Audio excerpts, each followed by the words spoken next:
बाट देखा, गाजीपुर बाट देखा, बिरवन के माटी हो। जिला आजमगढ़ हई डाली त फाटी हो। जिला आजमगढ़ हई डाली त फाटी हो। जिला आजमगढ़ हई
बलिया हवे हवा, बागी बलिया हवे हवा, तानी के चले छाती हो।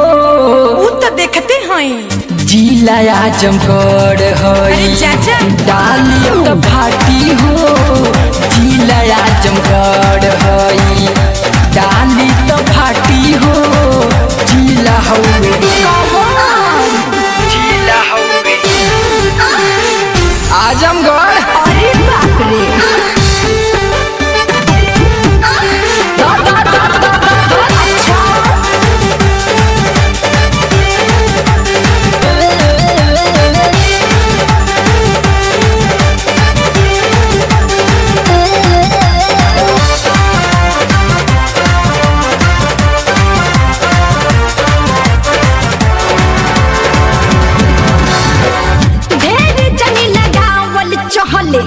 जादो है पतेल हो के हुना ही डॉटल साबे होई गइल फेल हो।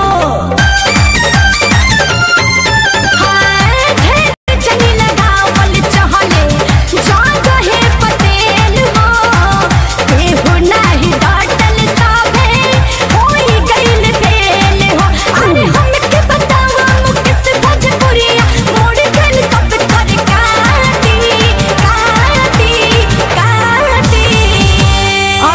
जा घरे जा।